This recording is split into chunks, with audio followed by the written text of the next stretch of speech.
Thanks so much for taking the time to meet with me and to do this author interview. Thanks for having me. I'm excited to be here. My pleasure. So this is now your second book that you've released in, I want to say, less than a year. So congratulations on this. And if you would, can you tell us a little bit, or first of all, tell us the name of the book? And as part of that, can you tell us a little bit about what inspired you to write this book and how you became interested in special needs financial planning? The book is entitled Making Sense of Special Needs Finance. I got very interested in planning for the special needs space through my own family. I have several family members that have special needs, several family members on the autism spectrum, spina bifida, Down syndrome. So seeing that the experience that my relatives went through and the love and care that they provided for their child, but also seeing the reality of the challenges they face too, from a financial standpoint, from a care standpoint, and having this concern always of what happens if I'm not around to take care of my loved one. So when I learned about the specialty within our profession of being able to serve the community, it was just a natural fit for me. So the book and all my work is really geared towards helping special needs families not only protect the person they love, plan for a bright future, but really to enhance the quality of life for the entire family and make sure that everybody has as bright of a financial future as possible. And I noticed on your book cover, which I love, by the way, you have a specific designation, which is the ChSNC. Can you tell us just briefly what that stands for? The designation is from the American College of Financial Services, which is very well regarded in our industry, one of the leading providers of education for financial advisors and everyone in this profession. I was eligible to take some classes and noticed that they had the ChSNC program, Chartered Special Needs Consultant. So right away, I was drawn to that. I was like, that's what I want to do. That was my calling. I think I can really make a difference there and fulfill a passion and bring a lot of meaning to our business, to my work, and really help serve families. We're really get a lot of education and everything that goes into planning for a special needs family member, which is there's much more involved than simply investing money or taking care of some of the other retirement planning that we do for maybe a traditional client. We're not only planning to protect the special needs loved one, we also have to keep in mind their government benefits. Mm-hmm. There's limits on how many assets they can have in their name. For most of the people we work with, that's only $2,000. So that's something we need to be mindful of. When the family wants to then support that loved one in the future, whether it's the parents, siblings, grandmother and grandfather, friends, how can we provide money for that family member, preserve their government benefits, and also make sure that that money is protected and secured so that it is there to take care of them when their loved ones are not around? So it's planning really for multi-generations of a family and really sorting through exactly what goals the family has in mind and what the vision is for their loved one. And we want to put a plan in place that helps them reach their full potential and have a great quality of life. And by doing this type of planning, we open doors for perhaps services that are available to them, looking at the tax benefits that we can take advantage of that maybe the family wasn't aware of. They weren't aware that maybe they could afford a certain service. Well, due to the tax breaks, maybe some other benefits that are out there, maybe that becomes a possibility. That's really important. What is the best optimal outlook we can imagine for that person, for the entire family? How can we accomplish that? So my next question for you, Chris, is that many families with special needs children face the challenge of balancing financial planning for their special needs child, their other child's future, and then, of course, their own retirement. How does your book address this pain point and provide guidance to families in this situation?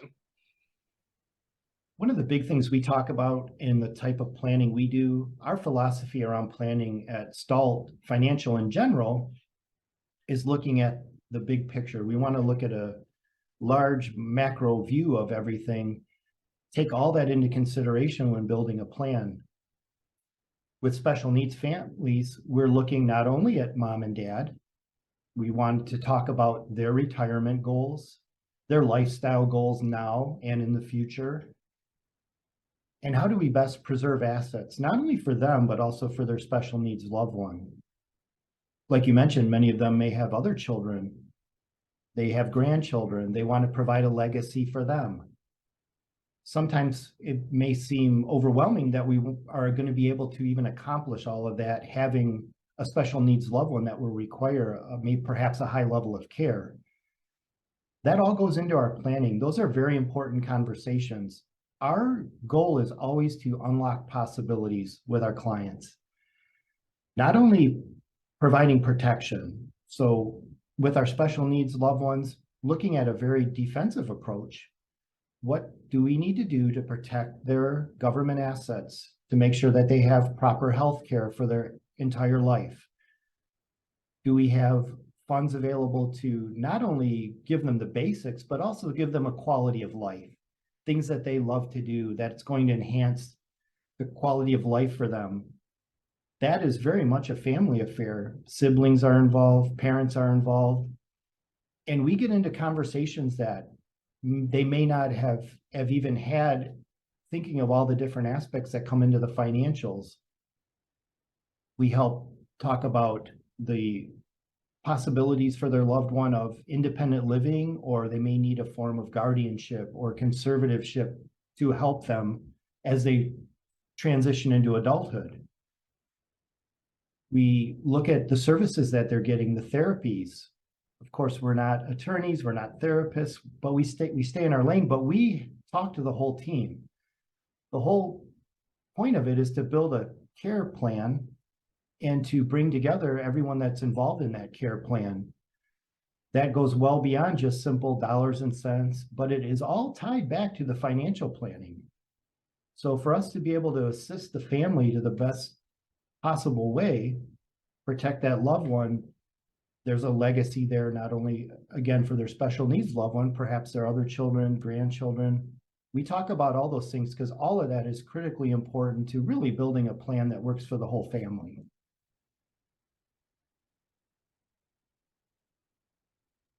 Time constraints can be a significant challenge for many families with special needs children, particularly those who are juggling busy careers and caregiving responsibilities. How does your book, and by extension the work that you do, help these families prioritize their financial planning and find the time to manage it effectively?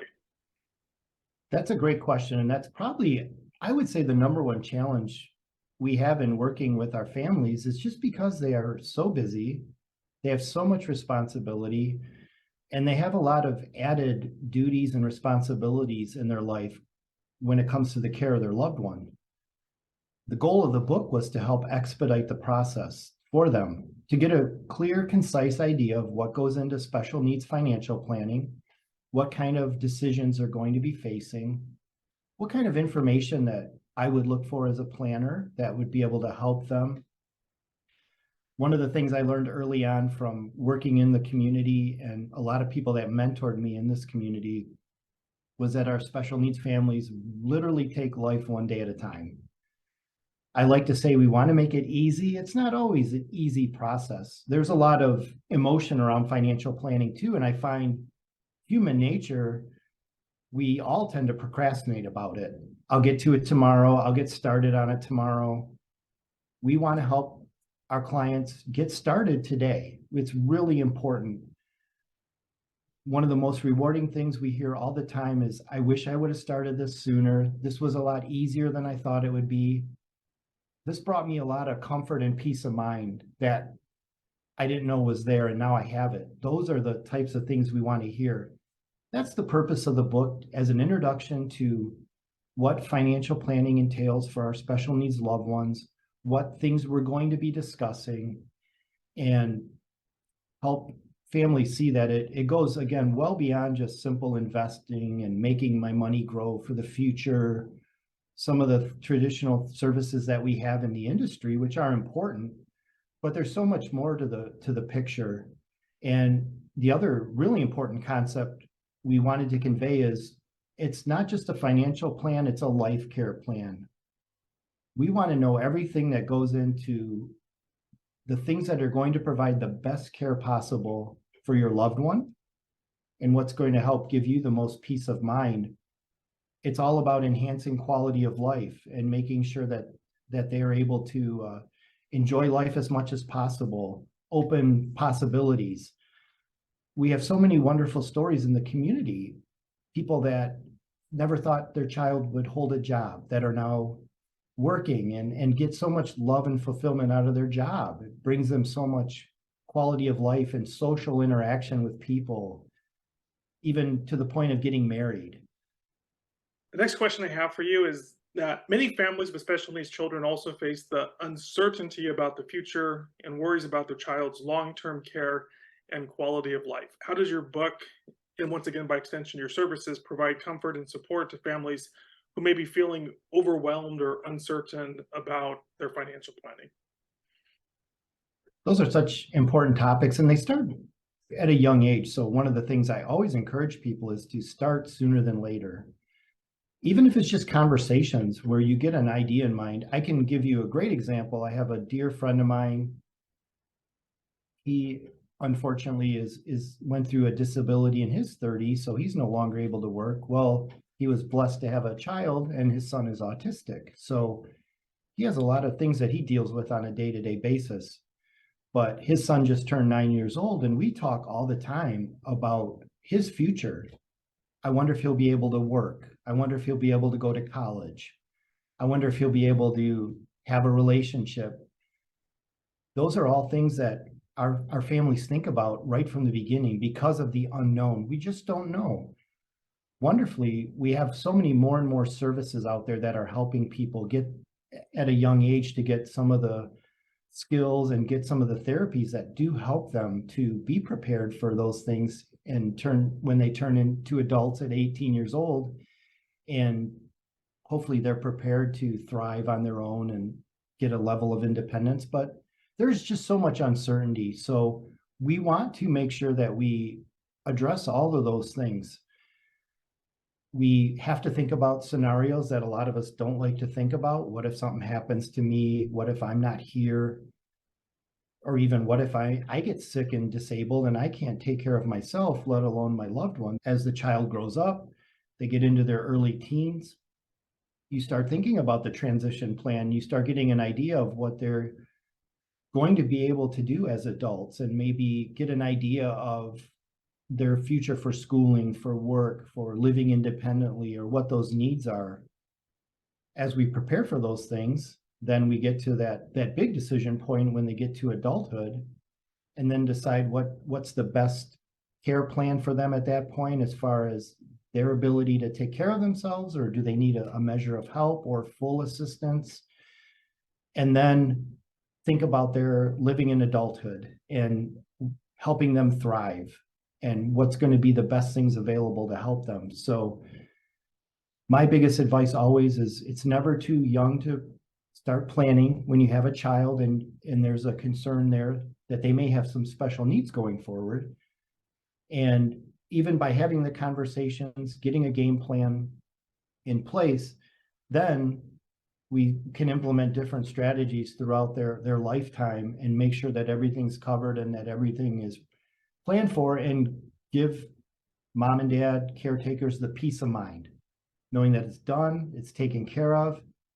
We have their future planned out as best as we can. We know things change day to day, and also set up a plan that allows for flexibility. We set up some assets for this purpose. Well, now they're working. I didn't know that they'd be working at 21 years old and are able to get some income. How do we set that up to protect them, and so they can spend and enjoy their money, keep their benefits, things like that? How do you plan to continue supporting the special needs community beyond the release of your book? And what resources or tools do you recommend for families who want ongoing guidance and support? One of our big missions as our company, one of the things that all three of us, the partners in our Installed Financial, we're very passionate about supporting the special needs community. We work with a lot of nonprofits. so much support of the families and the communities comes from nonprofits. We can't have enough of them. So really important for us to not only support the nonprofits, but that's how we build a really strong network of support for our clients. So many times they just have a feeling of not knowing where to turn. Where do I start? Some school districts are great at providing support and direction for families when their young ones are diagnosed or acknowledge that they're going to need a special education program. Others are not. So it depends on where you live, the resources available. The more people we get to know and support through the community, the more we're able to offer suggestions to our clients, the families we work with, hopefully open doors, and I provide ideas to them that help enhance their quality of life, help enhance the loved one's quality of life, and get the support they need. One of the things I learned early on, my cousins are almost 40 years old now. They were diagnosed, they're identical twin boys. They were diagnosed at a young age as being autistic and have also some intellectual challenges that they deal with and some physical challenges as well. They're non-communicative. And actually, it was a really interesting story. My aunt and uncle were asked by the government, they live in Germany. The government wanted to see if they could institutionalize the boys to study them because they were identical twins and they had these characteristics that they had never really seen before. My aunt and uncle said no, they wanted to raise their sons. And they've done just an amazing job. And I'm always blown away by how much quality of life, and the whole family just loves my cousins, and we, love to interact with them. Obviously, I don't see them as much as I'd like to, but having been, part of my family's life over there, it's been wonderful. One of the things I like to talk about is my aunt and uncle were dealing with these young toddlers, and they weren't sure how to communicate with them. One day by accident, my uncle was out driving around and they happened to drive by the airport. Well, they discovered that my cousins absolutely love airplanes. To this day, my uncle will drive the boys to the airport and they will watch. It really enhances the quality of life. They're happy. It's something they really enjoy. If they're having a bad day, that calms them down.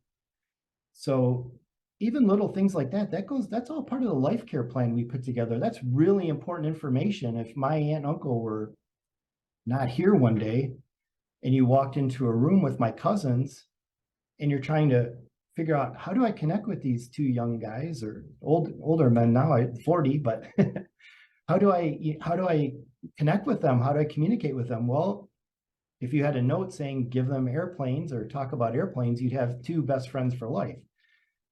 And those are the things through therapies, through organizations, where you get to learn skills on how to best serve the needs of our loved ones and learn how to bring those enhancements to their life. Fantastic. Thank you so much for taking the time to tell us about your new book and give us a deep dive about the content. I can imagine for someone who has a family member with special needs that this should be an extremely valuable resource for them. So thank you again for taking the time to do this author interview with us today. No, thank you, Paul. I really appreciate it.